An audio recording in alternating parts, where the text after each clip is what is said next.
Welcome back to Backward Point Podcast. My name is Nazar Sayed. I am your co-host. And with me, as always, is my brother and the producer of this podcast, Bashar Sayed. rocking and rolling, bro. New haircuts for everybody. Shout out Rove. Shout out Rove. Sheer brilliant Ajax. He always comes through for us when we want to look sharp for the pod.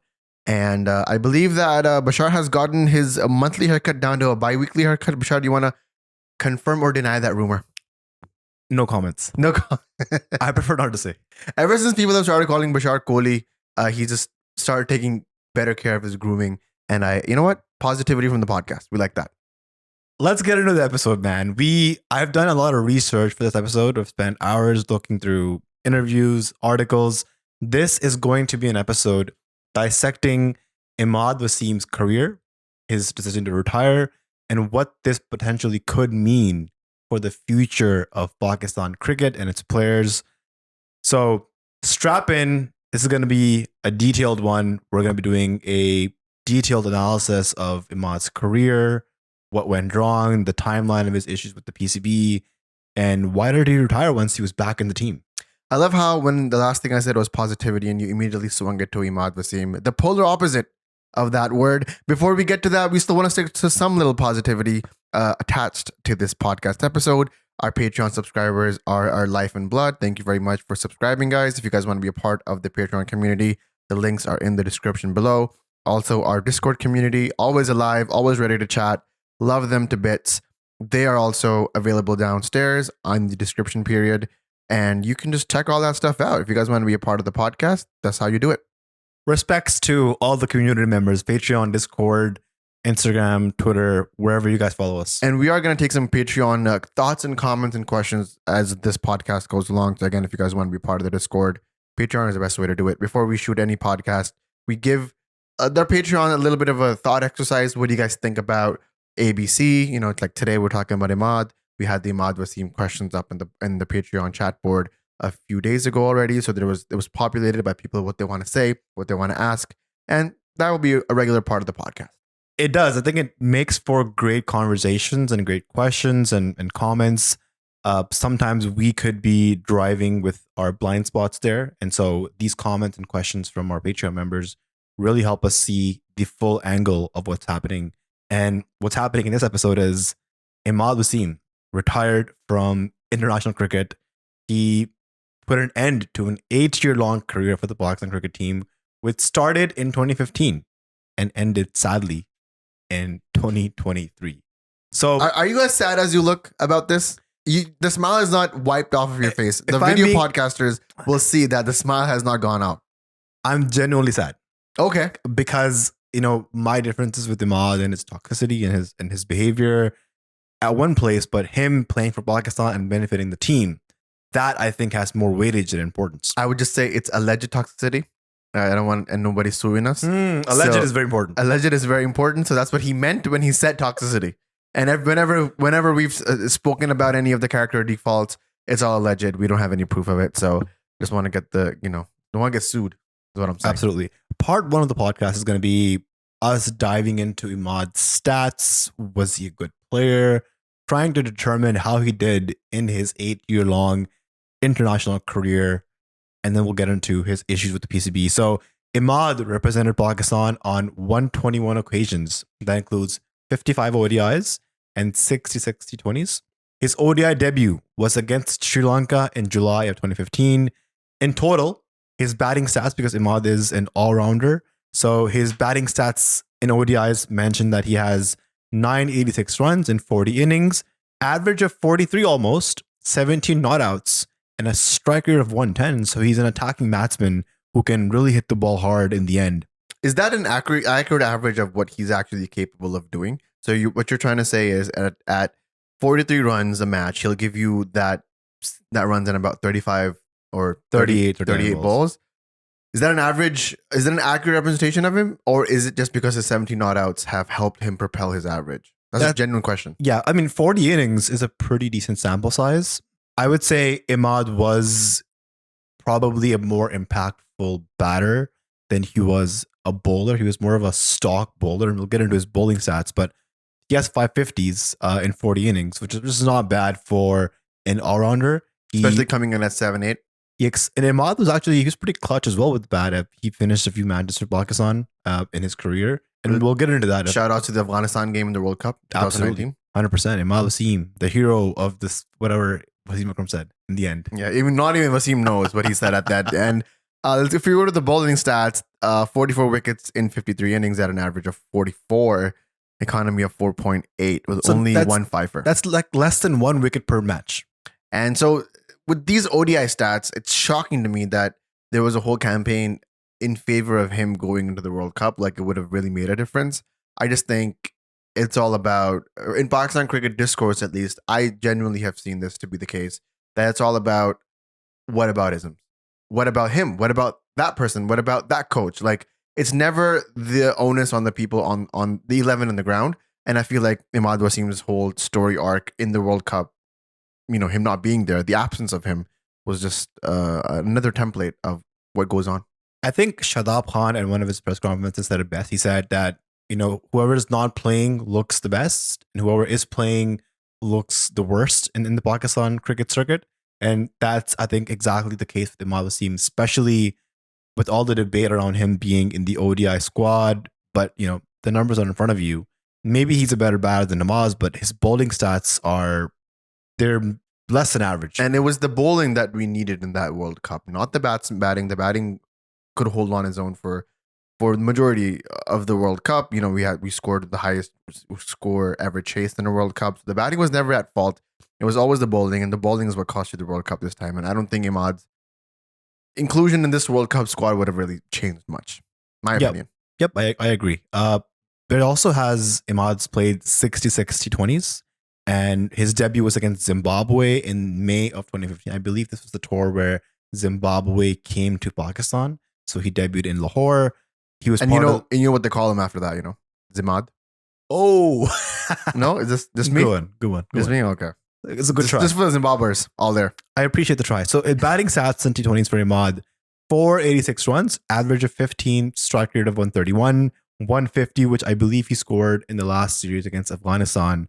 Bowling wise, he has 65 wickets in 65 innings, so 1 wicket per innings, economy of 6.2. So he's a very disciplined bowler, somebody who can come in and drive the runs.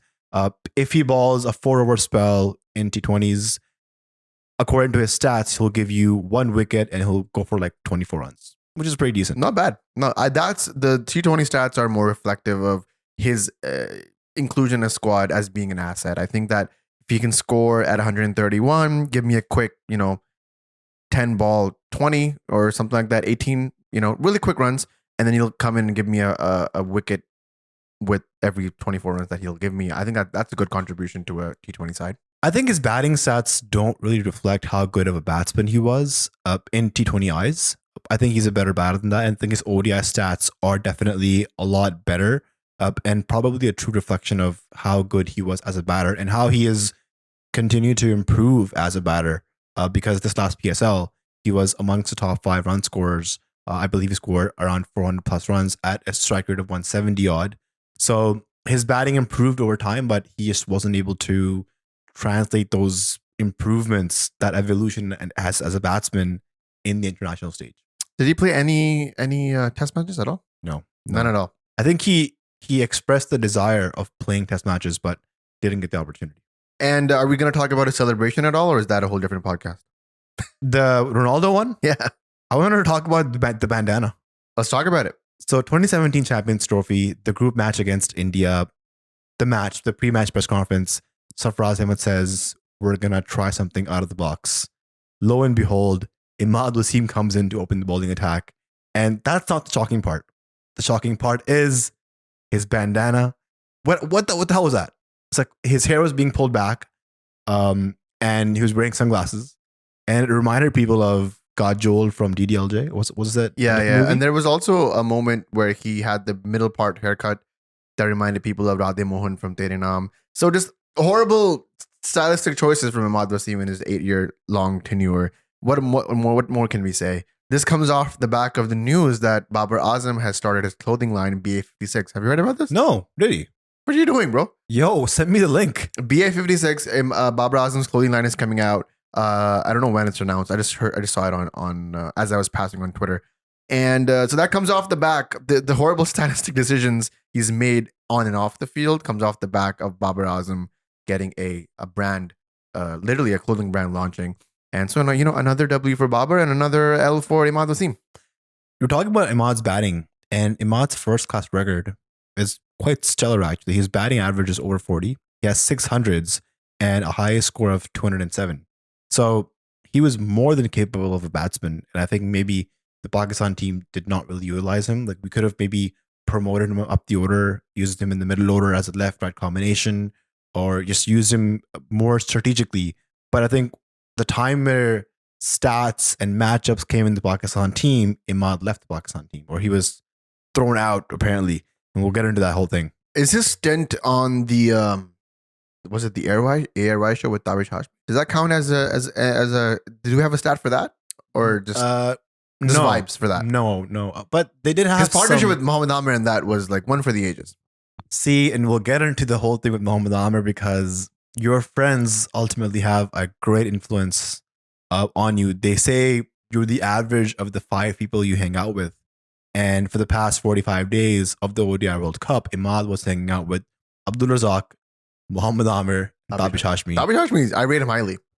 As a stand-up, as someone who has sort of brought back the comedic scene, who's genuinely a funny person in the Pakistani media scene, because that you hardly see that. I rate him quite highly. I rated him highly until we met him. We have a mutual friend with Tabish, and he wanted to request something from Tabish. He was coming from Canada to Karachi, so we met Tabish to give him that thing. But you were there for this as well? Yes, we were in the car together, and then he's like, "Nazar bhai, aap to nazar nahi aa rahe." And I was like, "Bro, how could you make the nazar joke?" It's fine. He hadn't honed his skills by then. This is also like 5 years ago, 4 years ago. So this is pre-pandemic, I believe, was it not? Or post-pandemic, I believe. In the pandemic. Was it in the pandemic? Yeah. It's okay. He's gotten better as a comedian. Then I wouldn't think he would make that same joke.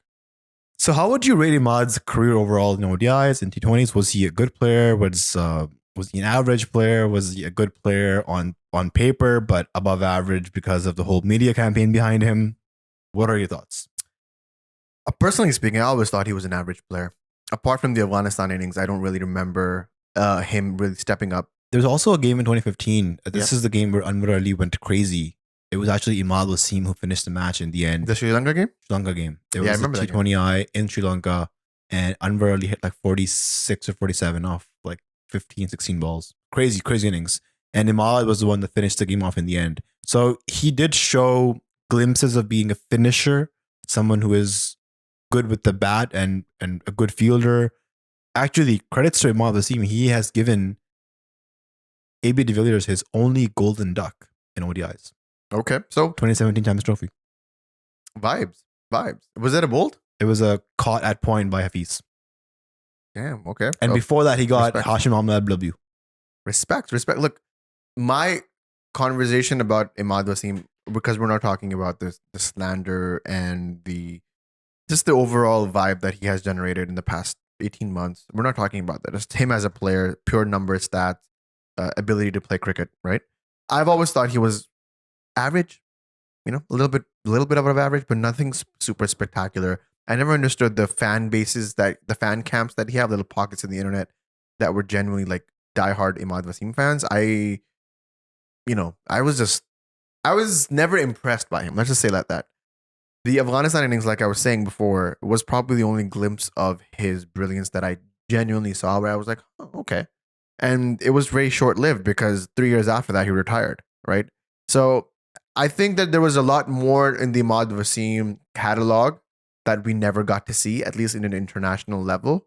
What happens in the leagues level, I don't really rate as highly as what happened in international levels because, let's take Virat Kohli as an example. He's never won an IPL, but he's still one of the greatest players of all time, player of the tournament multiple times in ICC events. So that doesn't really truly specify how good of a player you are if you're just a really good league player. That's another criticism we have of our friend Azam Khan. We want him as well to progress and actually make his impact on international cricket. That's the highest standard of cricket. That's the cricket that is going to be judged for the rest of his legacy or rest of his life. So With Imad, it just came down to I was never truly impressed. Like I said, he was good for the job when he was a stock bowler. He was good for the job when he was a 6 or 7 player. He was never the hardest of hitters. He never had the records of most sixes, or he was never known as a player who could clear the boundary line in with confidence. Someone like an Asif Ali, or even the magnanimous nature of the way that Fakhar Zaman bats. You just knew that these people had this power to do that job when it was needed. His position at 7, 8, 6 always was a little bit fishy for me because I was like, can he really come out and score big runs? I would love to know if you could pull it up on Quick Info how many sixes he's hit in his T20s. I would be surprised if it's more than 25, 30. He was more of a 4 hitter. He needed to find the gaps.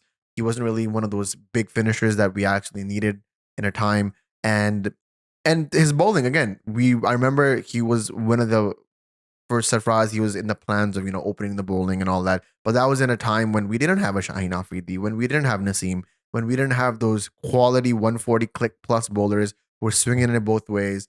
He was just one of those people that could get us through the power play. And cricket has changed. Pakistan cricket has changed. And Imad Wasim was sort of, slowly but surely sidelined. And then we can talk about that in the second part when the stuff like that happens, the ego gets hurt and people just get bitter. Yeah, just to answer your question, Imad has 11 sixes in T20Is and he has 19 sixes in ODIs. Again, that's 11 sixes in T20Is in 66 matches. 360 balls he's faced. In 360 balls, 11 sixes. And how many in ODI? 19? 19. Out of 55 ODI. So not even a 6 in ODI. Or not even a 6 at T20. So his impact, really, how much was it? And was it overblown? Were you looking at him through rose tinted glasses? There was also a very tough time to be a Pakistani cricketer. The 15 to 23 years, 2015 to 23, just very average, times to be a Pakistani cricket player. Not a lot to work with. And I think he was good for the time. Like Imam ul Haq was good for his time. And now we have to move on because we've gotten through that phase and we're looking forward to newer and better things in modern cricket, as we call it. And so, yeah, my answer, one word, average. I always thought Imad was a more of like a reliable player. Like, if he balled 4 overs in T20s, he would give you, 25, 30 runs. He might take a wicket. He was initially a good fielder, very fit when he came on the scene. And in the end, if you needed a good smack, like a, 10 ball 20, 8 ball 15, he was the man who was able to do that. And just, he had a lot of confidence. I think he was a good part of the team. And I think I'm going to go towards part 2 of the podcast where we talk about his issues with the PCB, how it started.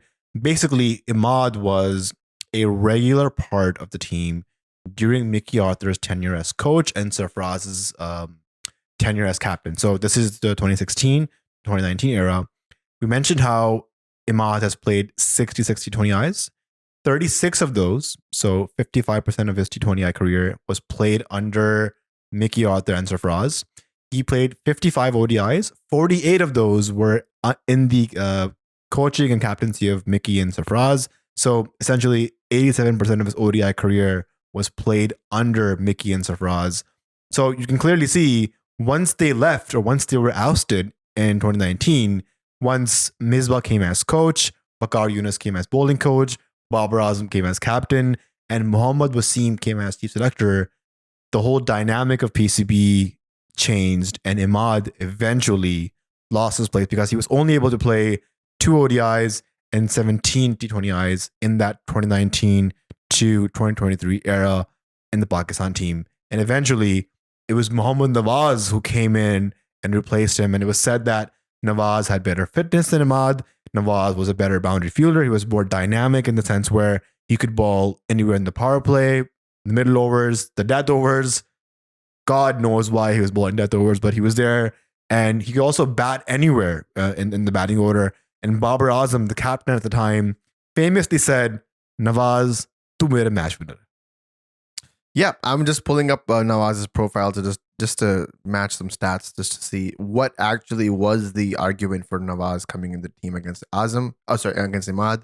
And it's a genuine question. People have thought about it. Was it genuinely a case of favoritism? Was it genuinely a case of just going out and choosing the best player for Pakistan? So just career average for Mohammad Nawaz, just off the bat, ODIs, 37 ODIs, 406 runs, highest 53, average of 18, 150, and 11 sixes for him. Strike So rate? strike rate, 88.6, nothing spectacular. His ODIs were abysmal. So we can say that Imad was a better ODI batsman than Nawaz. 100%. Okay. And in the ratio that we have, because they've played around about the same. Imad's played a little bit more than Mohammad Nawaz has, but definitely Imad takes the cake on that. And then if on T20s batting we come in, Nawaz has played 57 matches, 35 innings, 427, 45 not out that match against India, 17 average, 130 strike rate, and then 19 sixes. So T20 eyes, you could say that he was maybe a little bit better, but not Very comparable. very comparable in the batting stats for T20 eyes. And if you go for bowling, we can maybe see a similar trend. For bowling in T20s, Mohammad Nawaz has 171 overs, so 54 innings of bowlings, 47 wickets, 26 average, 7 economy. So a little bit better for him in the bowling department in T20 eyes. And then in ODIs, let me just pull this up right here. So yeah, 37 matches, 37 innings, 42 wickets again, 35 average, and 5 economy. So I guess Imad takes the cake on the ODI bowling. So they were, I guess, 1-for-1. So if you want someone to be better, one of them is better in one department in the ODIs, the other is better in T20s. It's not a fair 1-to-1 comparison, but it depends on what the captain wants in a situation like that. And Sarfraz obviously backed Imad as much as he could. Mohammad Nawaz was backed by Babar Azam. Babar Azam had a different way to run the team. Sarfraz had a different way to run the team. And, you could do what ifs all the time. Like if Imad was bowling that last over against India in the 2022 World Cup, does he, stop the 16 runs that were left? We will never know. There's also some things that are not tangible, which were given, reasons why Imad was taken out of the team. And it was called that Imad was a negative influence in the team. He wasn't a good fit. Now, who said that? Imad said it himself in an interview. He said that they are saying that I am not a positive influence in the team, which means he was a negative influence in the team. And he said that you should look at a player's skill, his talent, and what they bring to the Pakistan team rather than, picking teams on liking and disliking. And he also mentioned in the Tabish Hashmi show that there is a huge disliking culture in the Pakistan cricket circuit. And Imad feels like he was a victim of that. Now, you'll hear this. And what is your immediate reaction? You yourself, not as an Imad fan or as a Babar fan or fan of the tenure of Babar Azam as captain. What is your opinion on what he lays out? I'm sort of torn apart because we've seen an era where Wasim and Waqar, two great players, absolutely hated each other's guts when they were playing, but they played together. They competed together, and that's because they were the best players for Pakistan at the time, right? So their differences off the field aside, when they were on the field, they were fighting for Pakistan. At the same time, the Pakistan team also has a history of grouping, negative influences, leaking stuff to the media. And so with that in mind, I think it was an okay decision for Imad to be out of the team for a while. Nawaz was given a lot of confidence. He was given a lot of opportunities, but I don't think he was able to perform to the level that was expected. I actually am sort of in the crowd where I think Imad and Nawaz should have played together. There should have been a playing 11 where you play Imad because his batting stats are so good. You could have played Imad as a batting all-rounder and Nawaz as a bowling all-rounder, especially considering this World Cup was supposed to be in India. And so having Imad in the team could have been a good combination for the Pakistan team. And then you would have taken out maybe Usama Mir. Maybe Usama Mir, maybe Saman Al Yaga, something like that. Okay, fair enough. I think I actually agree with you here. I think that maybe he was a part of that, maybe his victimization or self-victimization. I don't think it stands to be just his own opinion of what was going on. Maybe there is some merit to it. We've seen this, like you said before, many times, that when there's the regime change, when the old guard is replaced by the new guard, people get axed and people are collateral. And maybe Imad was that. And there's no way of genuinely proving that. His opinion is his opinion. But I am also of the thought process that a team is only as good as its chemistry, right? I played FIFA a lot. FIFA 10, FIFA 20, whatever, or all the way to the most recent FIFA. There is when you're playing my team, when you're building your team in FIFA and you're playing online and against other clubs, team chemistry is very important.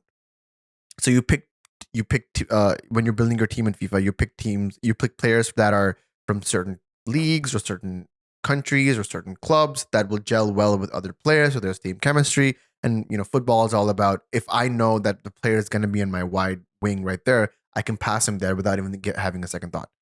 Same thing with cricket. So cricket, running between the wickets, team chemistry, setting the field, bowling changes, all of that is team chemistry. How good is your relationship with your captain? How much does he trust you? How much does he bank on you to go out and perform to your best of your abilities? Now, Babar trusted blindly towards Muhammad Nawaz. Whether he delivered or not is a separate debate. I appreciate that trust. We rarely see that from a captain towards his bowler. Last time I actually saw a trust like that was Misbah with Saeed Ajmal. Like, he was giving Saeed Ajmal the ball whenever he was struggling in the field. So it was a good thing. And then if your captain does not trust you and yet he's actually insecure or scared of you in the dressing room, you talking behind his back, you're trying to like group other people against him. Just little whispers here and there are enough to stir the morale of the team. This team, I might remind you, is a team that had the hashtag Social Nabi Manai, right? Social Nabi Manai meaning for our English speaking audiences that it's how dare you even think about that? Meaning that there was talks of Babar being replaced after the 21 World Cup, in T20 World Cup, 22 T20 World Cup, the Asia Cup lost. Multiple times they wanted a regime change Babar. And you had the likes of Shaheen, Salman Ali Agha, Haris Rauf, just your star players, Imam al-Haq coming out, Shadab coming out and being like, bro, we don't even want to, like in Babar we trust. We don't even want to go out and think about somebody else. In an environment that was so solid and gelled together, if somebody who's a quote unquote outsider is coming in, stirring stuff up, I mean, it's what you reap what you sow, buddy. It's the same thing in the corporate culture as well. There could be two people interviewing for a job. One could be more qualified, but the other person could be just a better fit in corporate terms. Yeah. A better team player, they think, and they might hire that person who is a better fit just because they want to build that team chemistry. They want to know that this person is going to be behind my back if stuff goes down. Another reason why Imad's was ousted, as mentioned by the selector Mohammad Wasim, was that his fitness was questionable. That Nawaz had a better fitness, but at the same time, Imad said, the fitness criteria is not clarified. Like, do we need to do a yo-yo test? Do we need to get a specific number in the yo-yo test? And then, if you're mentioning that fitness is such a key criteria, why was Sharjeel Khan and Azam Khan part of the Pakistan team at one point within Mohammad Wasim's tenure? So that's sort of like double standards in a way. So fitness was a major issue. Yeah, but Sharjeel and Azam were like generational talents. Imad, we have already, suggested that he was just an average cricket player, nothing very spectacular about him. Azam Khan can hit the ball like it's no tomorrow. The question is, same thing with Sharjeel, by the way. The question is, and this is what the PCB needs to basically outline, like, is cricket a skill-based game, or is it fitness, or is it both? Because the players like Imad, they're confused because you're saying Imad is dropped because of his fitness. At the same time, you're picking Sharjeel and Azam Khan. So that's mixed messaging. You can see it's mixed messaging. I see that. Again, I'm not calling out Imad on this. I think Imad has a very fair argument here. I just think that the counter argument is also fair. His negative influence on the team and all that does make a captain question his position. And yeah, fitness standards, sure, Azam Khan being and Sharjeel Khan being an example of where we actually stand at fitness is true. I honestly don't even know what the fitness standards of the Pakistani cricket team are. Are there fitness standards? I remember in the pavilion during the World Cup, everybody's pulling a Misbah's leg about the fitness thing, but Misbah actually had a point. He was like, I wanted these players to be fit for every level of cricket. Now that meant whatever that meant to Misbah is not really standard in Pakistan cricket, right? It's just this one guy came and he had a process, he had a thought for making sure the team was available for 50 overs or 100 overs or 20 overs or 20 good overs on the field. And That's something that the PCB needs to figure out. But PCB right now is in such shambles. Like at the point of recording this podcast, Salman Butt has become the advisor to the committee of selection, and then has been removed. And then maybe by the time we finish this podcast, he'll be back. So we don't even know what's going on within the structure of the PCB, let alone what they're going to do with the players. It's a high demand. It's a high task. I think even Mickey Arthur, when he was the coach, he did have fitness standards in place. I remember players would do yo-yo tests, and I think the minimum standard was around like 16 or 17. At the time, Sean Masood and Mohammed Rizwan were the most fit guys in our team. And I have done a similar test in high school. I did a beep test. Yeah. And my highest score was 9. And I think Virat Kohli can do like 22 or 23. So that just shows how fit he is and how unfit I am. That just shows you may have the beard, but you don't have the legs. Damn. Bro, 22 is crazy. Violated. I remember mine wasn't even like 7.5. I was really bad. I mean, I'm still pretty bad. The highest was one of the it was a basketball player in my class who got 12, which was really high. I think the highest ever was like 15 or 16 in the high school, right? in high school. Yeah, like I think the most fit I ever was when I was playing for St. Michael's Convent School in Karachi when I was in the team, when we were all in the team, and our coach, who was actually a first class cricket coach, shout out He coached Tanveer Ahmed, Mohammad Yusuf, Umar Akmal, Shahid Afridi at one point. Shout out Sarah Irfan in St. Michael's. He was the one who was really rigorous with us. Remember, we used to I remember the first day we actually did one of those beep tests because he used to make us run the length of the pitch and then walk back and then run the length of the pitch. shuttle sprints. Shuttle sprints for like hours, like at least like an hour, like 60 minutes. We're doing that, and then You want to throw up after. the first time we did it, one of our teammates, Shayan, threw up. The first time. It was also like in the winter. We were coming from Johor to Clifton, that's like a long 20 to 15 minute like commute, and it was just like you're coming in just to get. We thought we were playing cricket, but we got so much conditioning in, and that's like the level of just school conditioning that we were doing. And honestly, after a week, we felt great, man. Like I miss those times. How effective! Like we could stop sprinting like that, and that's what you need in cricket. You need to stop like that. You need to start like that. You're running. You're sprinting between the wickets. You're running after the ball. You need to be in the best of shapes and fitness wise as you can. All cricket is sprinting, if you think about it. There's no jogging at all, is it? Like maybe even the bowling that you're bowling, the fast bowler is sprinting in. Maybe spinners are jogging in or like walking in. But for the most part, yeah, you're right. It's stop. And you need to make sure you're quick on your feet.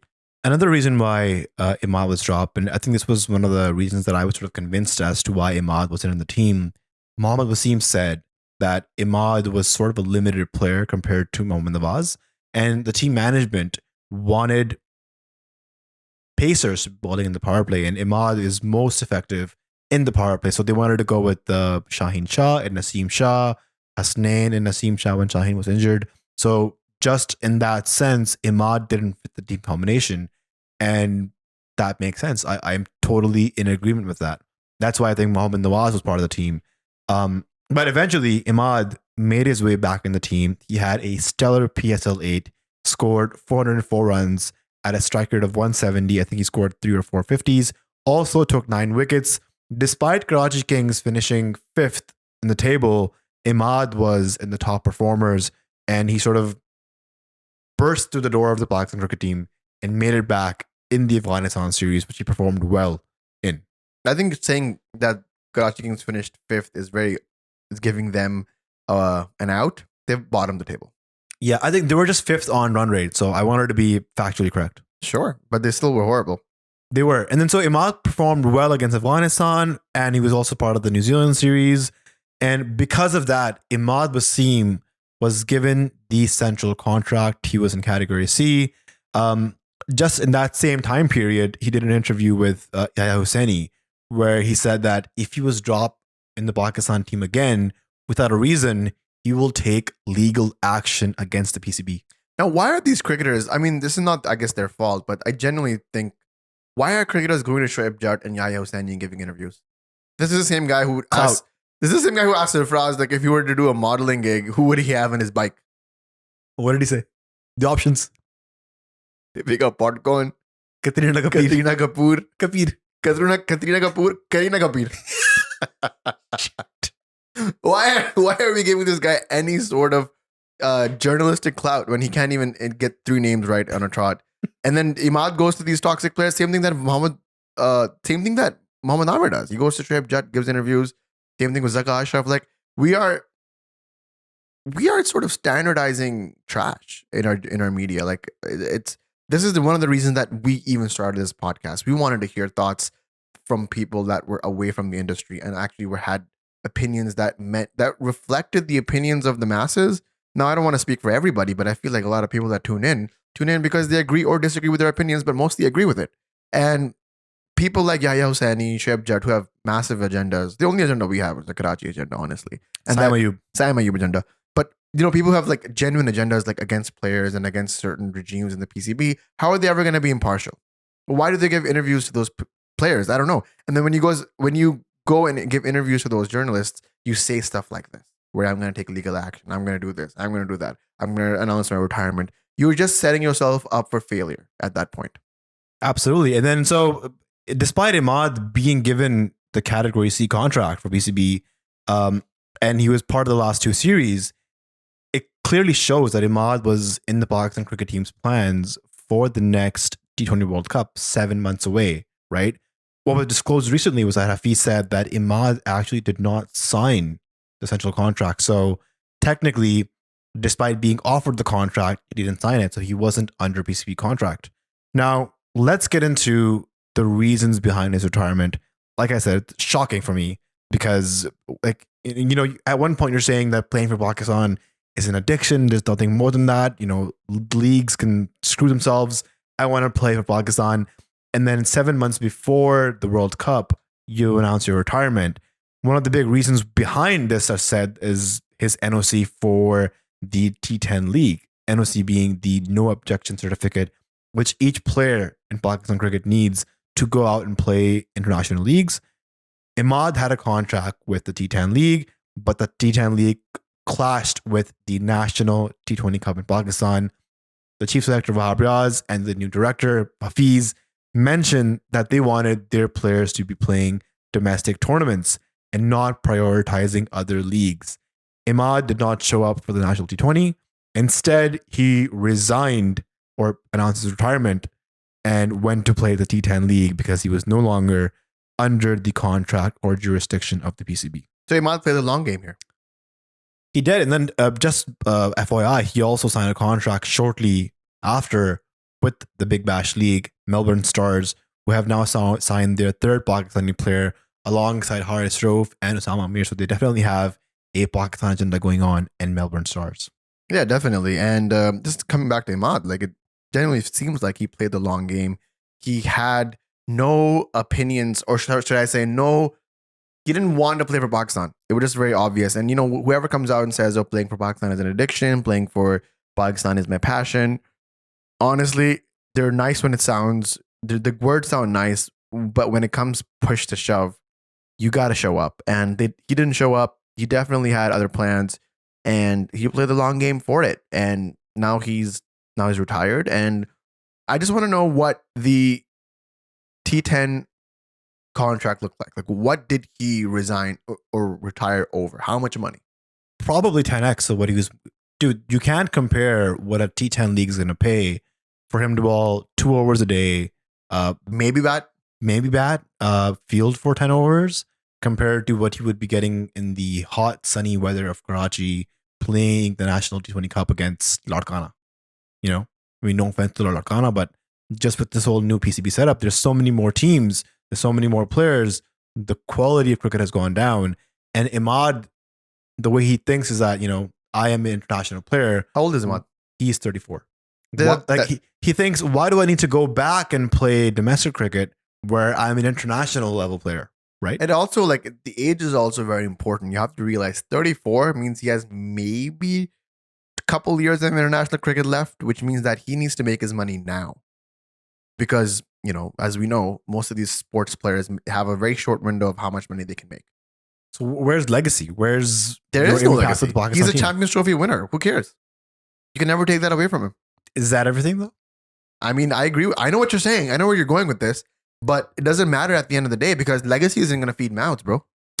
Listen, I'm all about conspiracy theories, and I think one of the other reasons why Imad retired was because of the change in leadership in the Pakistan team and the change in the management in the Pakistan Cricket Board. Imad mentioned in the post that he shared on Twitter where he retired, he says, after saying his retirement, he says, it's an exciting time for the Pakistan cricket. Going forward with new coaches and leadership incoming, I wish all involved every success and I look forward to watching the team excel. So there's an angle here which I think is being missed, that did Imad not want to play under Shaheen Afridi's captaincy, under Mohammad Hafiz's coaching? I want to take you back to that moment in that the game show that we were just talking about with Tabiz Hashmi and Mohammad Amir, when Mohammad Amir was asked who should be the next captain of Pakistan's T20 team. What did he say? He said, Imad Wasim. Expectations were set. This is what he thought was going to happen. And when the expectations are denied, a clear message is sent to him that you will be, in his head, sort of relegated to just a standard player in this Pakistan cricket team. I think that was the breaking point.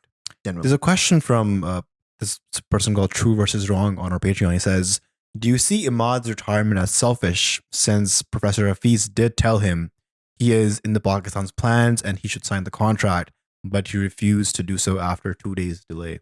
I think definitely selfish. If you're part of the Pakistan team's plans, if you play the last 2 series and you're part of the next World Cup plans, you should definitely make yourself available. And, rather than playing these T10 leagues, these big bash leagues, yes, you may make quick bucks, but ultimately your legacy will be tarnished. People will remember you as someone who retired for league cricket rather than prioritizing Pakistan cricket. I mean, you see it right now. Wahab Riaz tried to spin this whole Haris Rauf situation against Haris Rauf, and actually people came out on the boards, on the Twitter boards, in national conversation to be like, I think Haris did the right thing here because he does not want to play Test cricket. Also, didn't Wahab and Amir do the same thing? So you can never outlive that, even if you get a sports ministry gig or a big hotshot job in the PCB. You cannot outlive your legacy, and I think Imad is going to be similar to Wahab Riaz and Amir. Yeah, absolutely. I think so. To answer your question, there was a comment here by A Masood34. He says Daniel Rasul brought up the fact that in his recent podcast that players make several times more money playing in leagues than they do playing internationally, minus the hassle, traveling, and guidelines. And I'm going to add minus all the criticism that you get for playing for Pakistan. So Imad announcing his retirement means that he just has more opportunities to play the CPLs, the Big Bashes, the BPLs, and the PSLs all around the world. He is a very sought after player in these leagues. So who knows? Maybe we'll see him in Canada. Probably GT20, Imad Wasim podcast loading 2024. It on this podcast. It'll be a good time for him. Genuinely, I think he'll be more relaxed. He'll play some better cricket and then make the money, and then we'll see him in a channel in a couple of years again. The last part of this podcast, which I want to touch base on, I think is the most important part of this podcast, is with players like Mohammad Amir retiring and Imad Wasim retiring, is Pakistan going to turn into the next West Indies, where we say international players retiring to play these international leagues? Players like Sunil Narine, Andre Russell, Kieron Pollard, they have sort of sidelined themselves from West Indies cricket so they can play all these leagues in the world.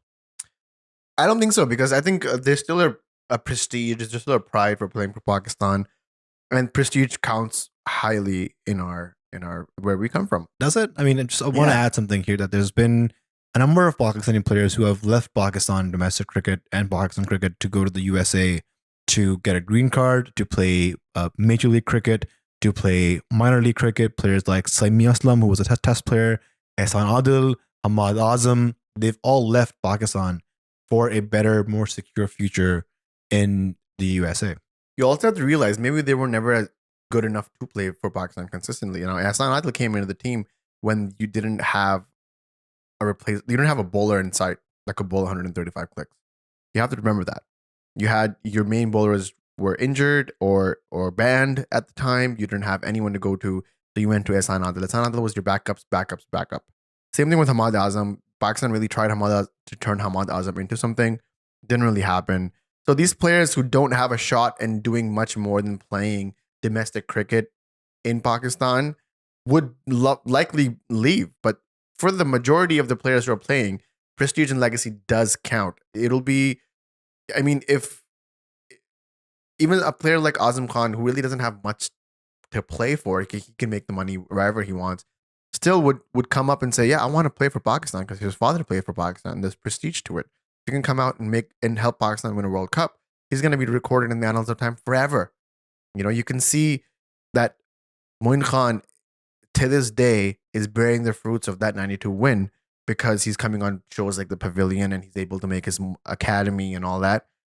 Sami Aslam will never open an academy in Pakistan, nor will he be called in to any TV channel to get his expertise opinion. He will remain just a nameless player in the international league circuit, and that's about it. I mean, that's good for him. For him, it's an opportunity to make money. Maybe he can get a coaching gig after he retires properly from cricket. He can teach cricket in all forms and continue that legacy further for him as an individual. But you cannot deny there is a prestige, a level of pride, and a level of notoriety that comes from playing for Pakistan cricket that everybody wants to strive to. It's the same thing as when Wasim Akram was asked why he was asking the reason of why people want to take these PCB jobs because they don't pay well, but they come with prestige, they come with pride, they come with power, they come with clout. And same thing for being a Pakistan player. If you're playing for Pakistan, you have all those things and more. So why not? It's sort of like you're only relevant if you're playing for Pakistan. If you're not, then you're just forgotten. Also, the thing with West Indies is, as we've talked before, the political landscape of West Indies is very much different from Pakistan, meaning that West Indies isn't really a thing. It's not a country. It's an amalgamation of a country. So it'll be like if England didn't have a team, but the UK had a team, right? If the UK had a team, then yeah, you would have to pick players from Wales and England and Scotland and Northern Ireland, and then you'd have a bunch of like the Great Britain team per se. But now if you break that up, now Northern Ireland has its own team, Scotland has their own team, Wales have their own team, England has their own team. Now people actually have something to fight for. Same thing with the islands in West Indies. There's just so many of them. If they broke out and just had their islands representatives, maybe they wouldn't even be a good team. Maybe none of these islands would be able to generate an 11 strong enough to compete in any of the T20 World Cups. So there's a lot of nomenclature, verbiage that goes around with the West Indies name. Some people don't really take that seriously. It doesn't mean anything for them. Some people are more loyal to their respective countries and islands. You see that in the CPL. Like people, they give more effort to win that than they would a T20 World Cup, I believe. That's true. I was watching the CPL final, and it was Guyana versus Trinidad. And it was happening in Guyana, and there was just so much crowd support for Guyana. Even the players were so dedicated to ensure Guyana wins. And I even heard Azam, who was playing for Guyana, how much it meant for the Guyanese people for them to win the CPL. There's a lot of comments here on Patreon about Imad's ego, how Imad is unprofessional. Shadi says Imad reminds him of his 4-year-old. And there's also a lot of comments that, maybe Imad is doing all of this to gain attention, for the PCB to want him to take his retirement back. We have seen players like Shahid Afridi announce retirements, take them back multiple times. I am in the group where I think Imad Wasim, I know, has announced his retirement, but he might take his retirement back before the next T20 World Cup. This retirement allows him to play all the leagues that he's ever wanted to play, make quick bucks. But when it comes to the next T20 World Cup, we don't really have any like-for-like replacement. There's questions here asking about, who do we have as a replacement? Yeah, Yusuf asks that. Who do we have our closest replacement to Imad Wasim? And my question is, in the wickets that you're going to see in the T20 World Cup in the USA and West Indies, do you need Imad Wasim? I think so. I think you need a slow left arm spinner because the pitches will turn a lot. You have Shadab. Well, that's one spinner. Unless you groom in Abrar, then you won't really need a left arm spinner. I think Abrar is definitely in the plans. Right? And the Shadab plays as good as he plays in T20Is, then yes. But if you do want to groom the next left arm spinner for Pakistan, there's this bowler called Mehran Mumtaz, who I think is a really good left arm spinner. He has an arm ball. He has variation in speed. He can bowl a good left arm off spinner. He was playing for Pakistan under 19s.